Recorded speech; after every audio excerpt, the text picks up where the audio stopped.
Perkenalkan, nama saya Anggriani Nina dengan NPM 2120241028.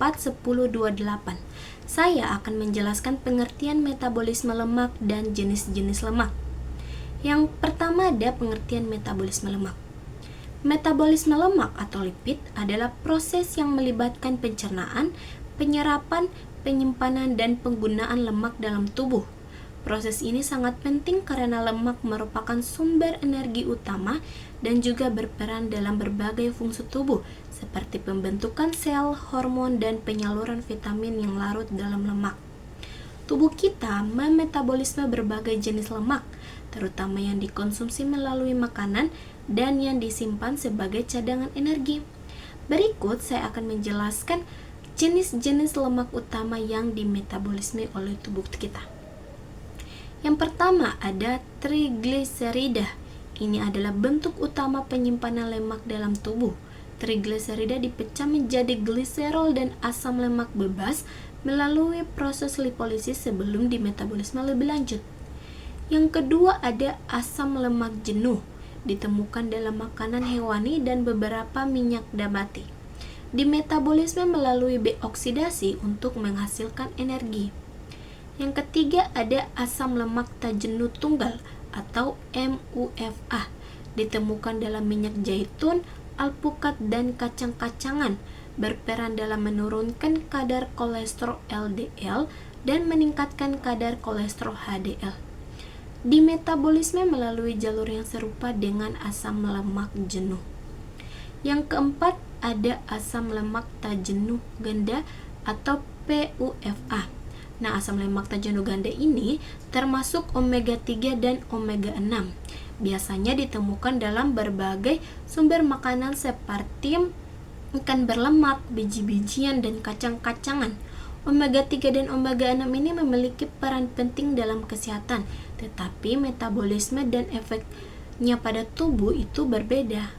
Yang kelima ada fosfolipid, yang merupakan komponen struktural membran sel. Meskipun fosfolipid ini juga dimetabolisme, perannya lebih struktural daripada berbagai sumber energi utama. Yang terakhir atau yang keenam adalah kolesterol. Tidak secara langsung digunakan sebagai sumber energi, tetapi penting untuk struktur membran dan sintesis hormon steroid. Dimetabolisme melalui berbagai jalur dan diatur secara ketat oleh tubuh. Assalamualaikum warahmatullahi wabarakatuh. Perkenalkan, nama saya Kamelia Putri Ahmad dengan NPM 2120241002. Selanjutnya yaitu pencernaan lemak. Pencernaan lemak dimulai di lambung, di mana lipase lambung mulai memecah trigliserida menjadi asam lemak dan gliserol. Pencernaan utama, sebagian besar pencernaan lemak terjadi di usus halus dengan bantuan enzim lipase pankreas dan garam empedu. Enzim lipase pankreas. Enzim ini memecah trigliserida menjadi asam lemak dan monogliserida.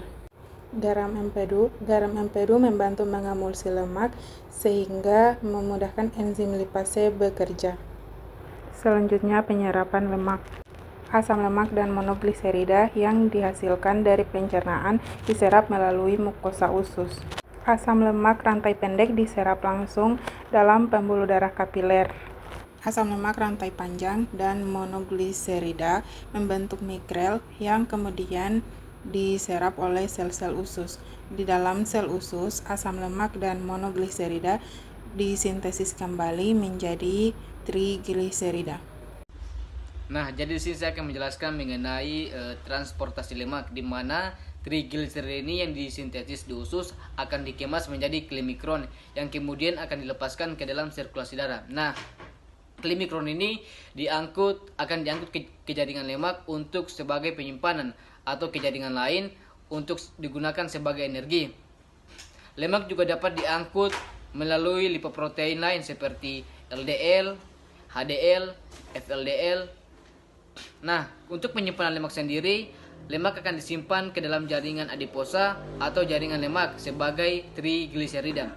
Penyimpanan lemak ini berfungsi sebagai cadangan energi yang digunakan saat tubuh membutuhkan.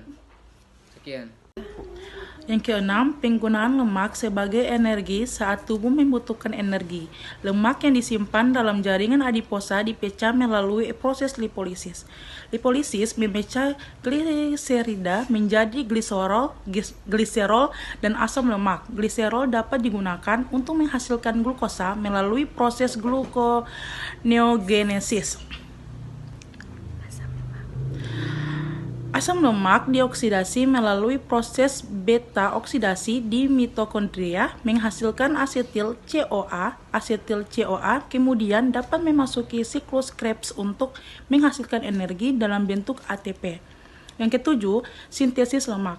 Lemak yang dapat disintesis dalam tubuh melalui proses lipogenesis. Proses ini melibatkan asetil CoA yang berasal dari glukosa atau asam amino. Asetil CoA diubah menjadi asam lemak yang kemudian digunakan untuk mensintesis trigliserida. Baik, yang kedelapan, peran lemak dalam fungsi tubuh. Lemak merupakan komponen penting dalam struktur sel, khususnya membran sel. Lemak juga berperan dalam sintesis hormon seperti hormon steroid. Lemak membantu penyerapan vitamin yang larut dalam lemak, seperti vitamin A, D, E, dan K. Lemak juga membantu menjaga suhu tubuh dan melindungi organ-organ internal. Yang kesembilan, gangguan metabolisme lemak. Gangguan metabolisme lemak dapat menyebabkan berbagai penyakit seperti obesitas, dan penyakit jantung dan diabetes. Metabolisme lemak adalah proses tubuh untuk memecah dan mengolah lemak menjadi energi atau komponen lain yang dibutuhkan oleh tubuh. Berikut beberapa fungsi metabolisme lemak. Yang pertama, menghasilkan energi lemak dipecah menjadi asam lemak dan gliserol yang kemudian digunakan sebagai sumber energi bagi tubuh. Yang kedua, membentuk struktur sel. Lemak merupakan komponen penting dalam struktur sel seperti membran sel dan hormon. Yang ketiga, mengatur keseimbangan hormon. Lemak berperan dalam produksi dan regulasi hormon seperti hormon steroid. Yang keempat, membantu penyerapan vitamin. Lemak membantu penyerapan vitamin larut lemak seperti vitamin A, D, E, dan K. Proses metabolisme lemak melibatkan beberapa organ seperti hati, pankreas, dan jaringan adiposa. Gangguan pada metabolisme lemak dapat menyebabkan berbagai masalah kesehatan seperti obesitas, diabetes, dan penyakit jantung.